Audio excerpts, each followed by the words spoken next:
Bem-vindo a todos. Vamos lá. Vou até ajustar aqui para vocês. Deixa eu só ajustar aqui a minha telinha aqui, a minha câmera. Iniciando aí mais uma vez, pessoal, mais um vídeo para vocês, iniciando mais um estudo de livro de muitos aí que a gente tem no canal. Deixa eu ajustar minha câmera aqui na posição boa, tá? Microfonezinho, ó, do jeito. Então vamos lá. Então, antes de qualquer coisa, se você entrou no canal agora, se é o primeiro livro que você está lendo, esse aqui é meio que uma continuação do vídeo da playlist anterior. Então eu vou deixar aqui, ó, né? Aqui em cima, eu vou até pegar o link para vocês aqui, para deixar salvo, né? O, o anterior para quem não viu poder ver, tá? Então você vê primeiro a playlist anterior, tem lá uns 13 vídeos, depois você vem assistir esse, porque esse aqui é uma continuação do anterior, tá, pessoal? Então a gente vai aprofundar os estudos de Wyckoff agora dentro dessa metodologia, com outros indicadores, com outras coisas além do que a gente aprendeu simplesmente da análise de preço e volume na playlist passada. Tá, pessoal? Então, antes de qualquer coisa, não esqueçam de curtir o vídeo, não esqueçam de curtir o canal, ajudem aí, compartilhem com os amigos. Quem quiser apoiar, tem um apoio ali com o Pix, fiquem à vontade, podem apoiar, tá? Agradeço todo mundo aí que tem ajudado a gente. Esses dias aí o pessoal ajudou bastante. Então a gente vai acabar sempre trazendo conteúdo novo para vocês aí. E vai ser bem bacana, tá, pessoal? Então vamos lá, vamos começar do começo, né, para variar. Então, o Rubens Villahermosa, ele aprofundou os estudos trazendo outros indicadores de fluxo e de volume para a gente trabalhar dentro da metodologia Wyckoff. E é isso que a gente vai ver mais ou menos nesse livro, tá? Então, são conceitos avançados. Deixa eu só botar o celular no mudo aqui, pessoal, senão a clientela aqui, não, graças a Deus, não para nunca, né? Vamos... prontinho. Graças a Deus aqui, 160 clientes na base aqui, não tenho o que reclamar, né? Então, os conceitos avançados da metodologia de Wyckoff que a gente vai falar,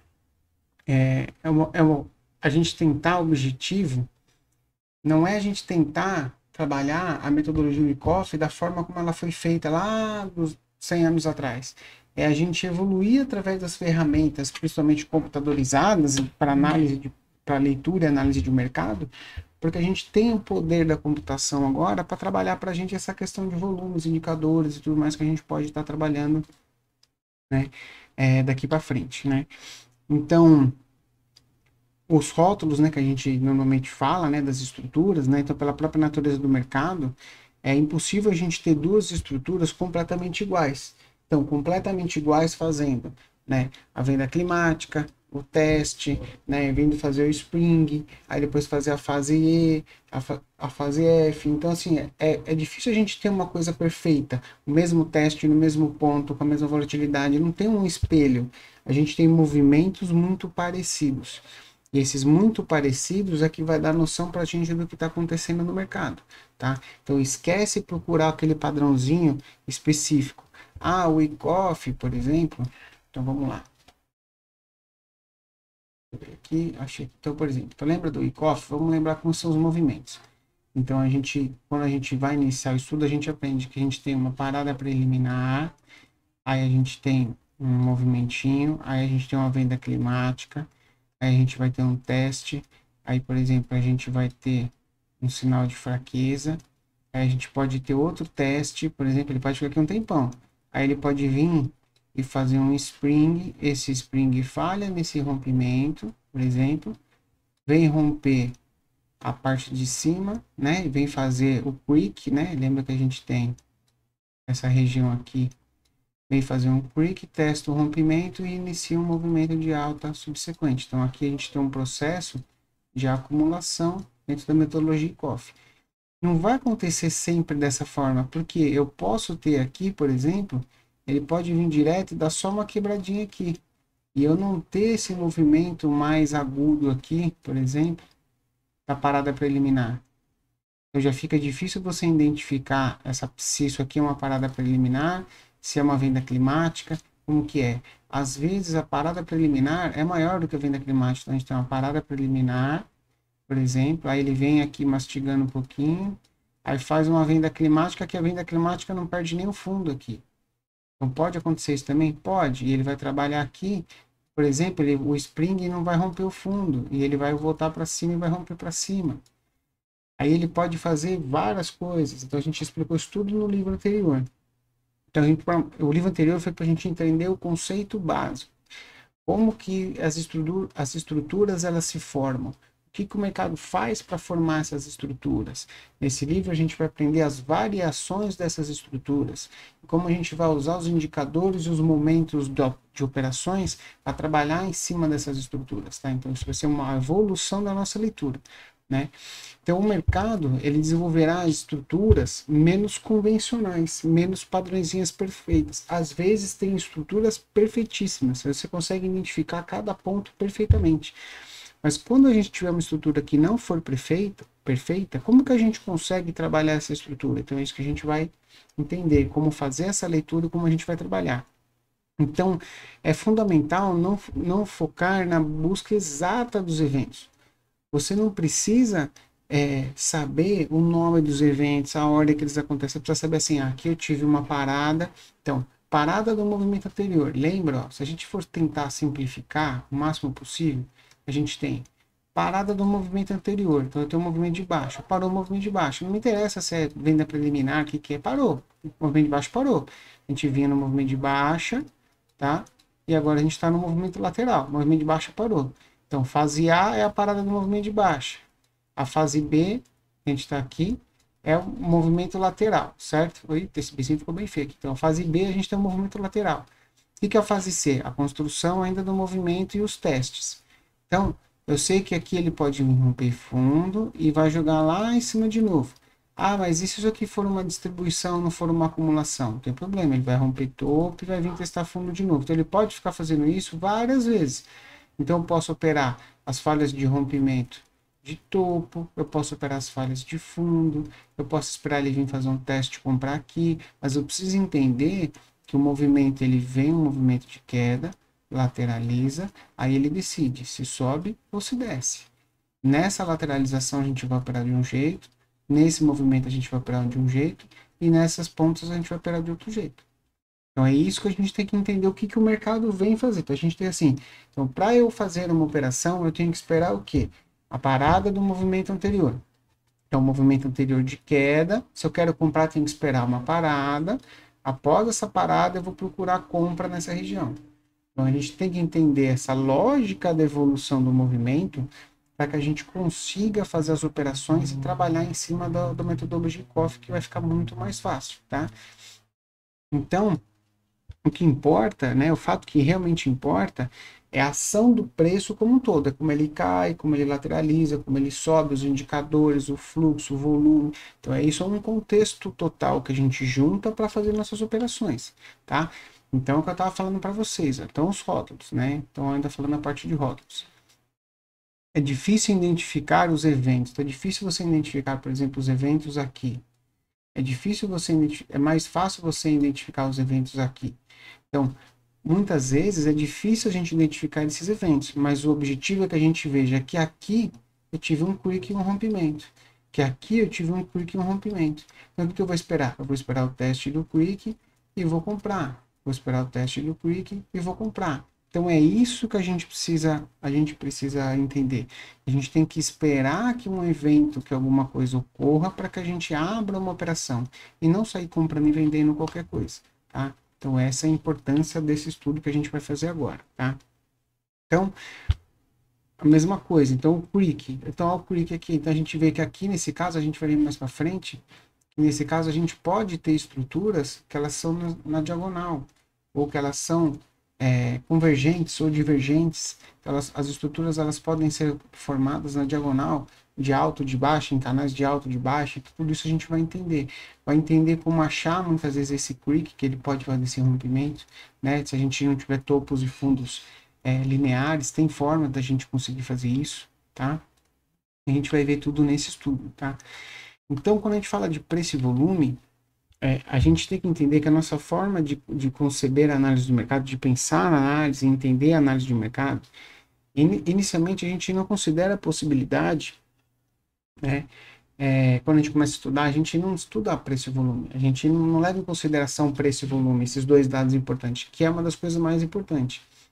O volume intradiário, que a gente pode analisar no ativo, né, pode ser muito enganoso a gente olhar o volume intradiário. Porque na região de abertura do mercado, a gente vai ver aqui, ó, por exemplo, ó, então quando a gente vou pegar aqui, quando a gente olha aqui as regiões de abertura, os horários de abertura do mercado, por exemplo, a gente vê que o volume sobe muito e depois seca, sobe muito e depois seca. Então, se a gente for comparar esses volumes, a gente vai achar que tudo que acontece nessa região não é importante, porque o volume associado é muito baixo. E isso não quer dizer nada, porque essa região é a madrugada, mas eu tenho movimentos nessa região. Eu tenho movimentos nessa região. Então, eu posso também operar, mas eu vou levar o volume em consideração, o volume dessa região. Então, é como se eu tivesse uma média aqui, eu vou trabalhar com o volume aqui nessa região. Não vou trabalhar com essa média aqui em cima, média de mercado aberto. Vou trabalhar com a média do mercado fechado, que é o S&P 24 horas. Mesma coisa para Forex, tá? Então, a gente tem que levar em consideração o volume das barras antecessoras do movimento que você quer fazer. Lógico, se você vai operar 60 minutos, você vai considerar esses volumes. Se você vai operar 5 minutos, você não vai considerar esse volume dos 60 minutos, porque sempre a abertura e fechamento do mercado vai ter um volume maior. Você pode ser enganado por esse volume maior, achando que aquilo vai acontecer ou não por causa desse aumento de volume, o que muitas vezes pode fazer você entrar numa operação contra o fluxo de volume, tá? Então, se a gente quiser continuar negociando ativos no intraday, então a gente deve levar em consideração o volume comparado com aquele momento. Então, nas últimas barras, como que foi o volume? Ah, foi 100 contratos. E agora está com 200 contratos, então tem o dobro de volume do que as últimas barras, né? Então, volumes extremamente fracos ou fortes nas aberturas ou encerramentos, né? Ou até em forex na sessão de madrugada que eu falei, pode te enganar na hora de você fazer uma análise ou fazer alguma coisa, tá? Então, a gente tem outros tipos de gráfico, né? Então, a gente tem os gráficos de ticks ou gráficos de ponto, que é o gráfico de tick, a cada tick ele faz um rabisquinho. Então, se faz 5 pontos para cima ou 5 pontos para baixo, é cada tick, tá? Então, a gente tem principalmente quando é índice, tá? E cada número específico de ticks, a gente tem um novo candle se formando.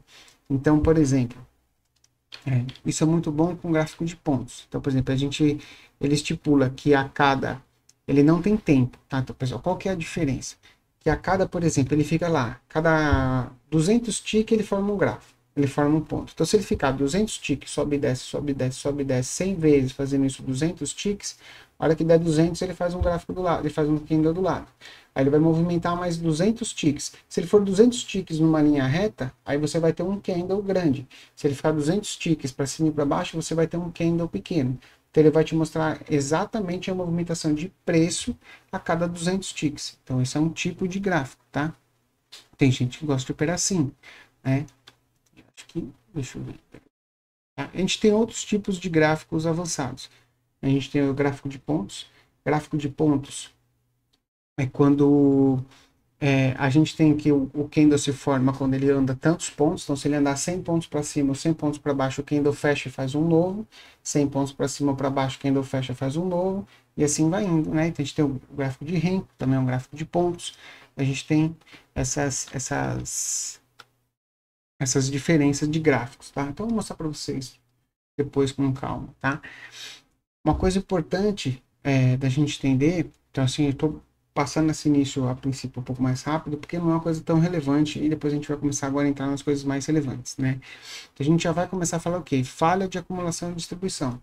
Então, se você não sabe o que é uma acumulação e distribuição, volta no livro anterior, volta no linkzinho que eu deixei lá no começo, assiste todo o vídeo anterior, porque eu não vou explicar todo o processo de novo de acumulação e distribuição.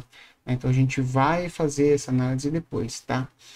Quando a análise, na acumulação e distribuição, quando a análise de todos os traços observados no gráfico sugere que o desequilíbrio está ocorrendo, então você olhou, né? Então você tem aqui, por exemplo, típico de uma acumulação. Tá? Então a gente tem aqui coisas típicas de uma acumulação. Volume decrescente, deixa eu tirar minha foto daqui, peraí. Deixa eu esconder minha webcam, vocês não precisam ficar me olhando, né? Deixa eu botar no cantinho aqui em cima. Pronto. Tá? Então a gente tem o volume decrescente, como eu passei para vocês, tá? E você tem um crescimento do volume quando você vai fazer um rompimento. Tá? Então, beleza. Então você analisa todos os traços observados no gráfico. Sugere que o desequilíbrio está ocorrendo. O que é o desequilíbrio? É a entrada de volume e o preço correndo para o outro lado. No momento da verdade, que é o momento que faz esse rompimento aqui, ó, esse rompimento aqui, tá? Do lado oposto, onde a gente empurra de forma mais agressiva, a gente pode estar falando isso de uma estrutura falida, de um falso rompimento. Como a gente sabe, né, que o efeito de uma causa, a gente está vendo a causa e o efeito, causa e o efeito, tá? Se isso é uma acumulação ou distribuição. Então, lógico, muitas vezes seria lógico a gente evitar fazer uma operação aqui, porque até esse momento, muitas vezes, a gente pode não saber se isso é uma acumulação ou uma distribuição, tá? Então, a gente poderia achar que isso é uma estrutura com um rompimento falho, tá? Uma vez que realmente uma acumulação falha será uma estrutura de distribuição, porque aqui, por exemplo, aqui ainda eu tive uma queda de volume, um aumento de volume que pode ter uma reversão aqui. Mas a gente vai ver que isso aqui ele pode virar um upthrust, isso aqui virar uma distribuição. Tá? Isso acontece bastante. Então, como que a gente vai avaliar isso? Como que a gente vai trabalhar isso para a gente poder fazer essas compras de rompimento sem ter tanto medo quanto ele isso transformar se é uma acumulação ou uma distribuição? Porque isso pode acontecer. E é bem comum isso acontecer. Quando o preço faz um potencial spring no fundo, no mínimo da estrutura, então o preço vem fazer um spring no mínimo da estrutura, tá? E a partir daí ele volta no topo da estrutura, a partir desse spring, é óbvio que os compradores que entraram aqui com agressividade, né, eles vão querer aqui, o que eles vão pensar? Se eles verem que o movimento vai ganhar força, eles vão seguir no movimento. Se eles entenderem que o movimento perdeu força, o que eles fazem? Eles podem fechar essas posições, vai zerar as posições. Então a gente perde um momento de alta e a gente pode ter esse preço voltando a uma nova curva de queda e ele vindo testar essa mínima de novo, podendo fazer um novo spring para ganhar força de novo, para ver se tem um movimento de alta. Ou ele, a partir daqui, fazer um movimento de baixa. Isso é muito comum, tá? Então, a chave para determinar que a gente está numa estrutura falida, que vai falhar no rompimento, é que mesmo ela tendo todos os traços a favor da nossa direção, é o momento decisivo, é o momento desse rompimento. Então, ela pode falhar em gerar um desequilíbrio, ela pode falhar e gerar um desequilíbrio do lado oposto. Isso significa que se no rompimento entrar muito volume aqui de realização das compras ou até de vendas, ela pode falhar esse rompimento e ela vem testar a parte de baixo da estrutura. Então ela pode deixar de ser uma acumulação e pode ser uma distribuição. Por que isso pode acontecer? Porque eu posso ter um player que está comprando 1 bilhão de uma ação, mas na hora que chegar ali em cima eu posso ter um player vendendo 2 bilhões da ação. Então ele vai jogar preço para baixo de novo, mesmo tendo fluxo de compra. Então ele vai transformar esse processo de acumulação num processo de distribuição, tá? Isso é muito comum de ocorrer. Então é importante, ó, aqui que eu estava falando para vocês, né? Então é importante lembrar que a gente não conhece a capacidade dos operadores que continuam controlando o mercado. Então é o que eu falei, eu posso ter um comprador que tem 1 milhão na compra, mas eu posso entrar outro comprador vendendo 2 milhões, e ele vai afogar esse cara que está comprando 1 milhão. Esse cara vai perder essa briga e o outro vai ganhar a briga porque ele vai vender o dobro do que o outro está comprando. E por aí vai. Então, até esse momento, por exemplo, ó, tá? Então, até esse momento, quando isso aqui ocorre, você pode estar achando que isso aqui é até um processo de reacumulação, onde aqui seria um spring, para jogar na máxima. Mas aí o fluxo de venda que entra aqui é tão grande que ele vai vir fazer o teste na mínima. Ele falha nesse rompimento e vem fazer um teste na mínima. E aqui? Aqui eu posso ter um outro spring, se eu tiver um fluxo de compra muito grande, e jogar na máxima.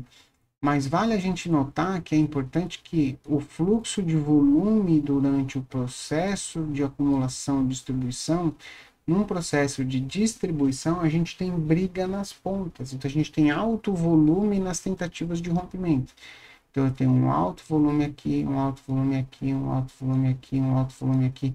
Isso indica para mim que isso pode ser um processo de distribuição e que o desequilíbrio provavelmente vai ser na ponta de venda e o preço vem para baixo, tá? O preço vem para campos mais baratos, né? Vamos assim dizer. A gente vai ter uma queda de preço, né?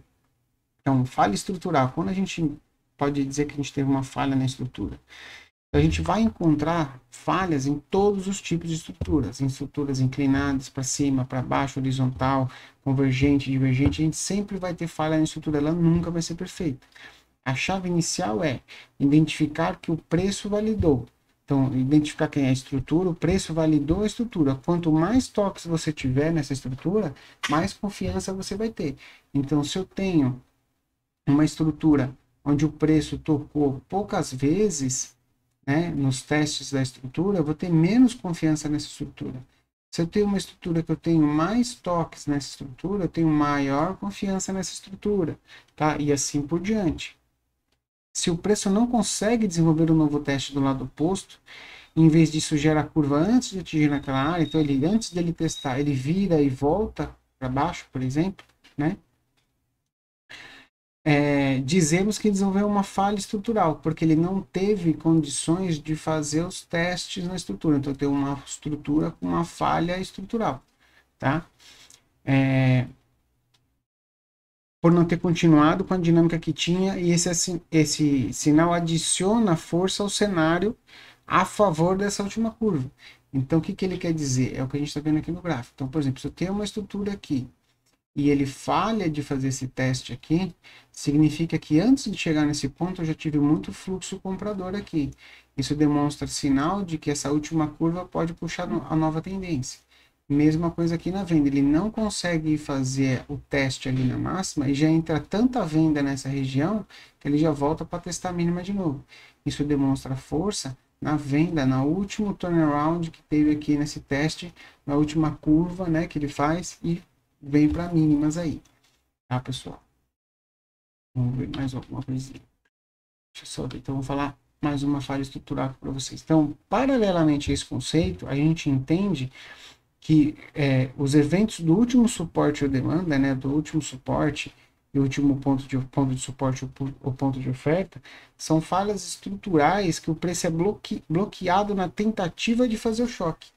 Então, o mercado vê que vai ter uma tentativa de fazer a quebra, de fazer o choque, mas entra tanto fluxo ao contrário para evitar essa quebra, que o evento inicia a partir dali mesmo, antes de acontecer a quebra. Então, antes dele vir fazer a quebra, entra tanto fluxo comprador que empurra tanto esse preço que ele não consegue nem fazer o teste embaixo, e já entra fluxo e vai embora. Tá? Então, consequentemente, a gente pode ter uma quebra na outra ponta da estrutura. Então, quando ele falha de fazer esse ponto, ele pode ir direto no outro ponto da estrutura. Ok, pessoal? E na próxima a gente vai falar de outros movimentos, tá? A gente vai falar de encurtamento e vamos falar de outras coisas. Então, videozinho para começar. Vamos começar com tudo. 2022, vamos para cima. Vamos mandar bala nos estudos. Amanhã eu gravo mais vídeo para vocês e já deixo postado aqui no canal. Tá ok, pessoal? Valeu, obrigado pela atenção de todos, um abraço e até a próxima. Fui! Não esqueceu o like. Valeu!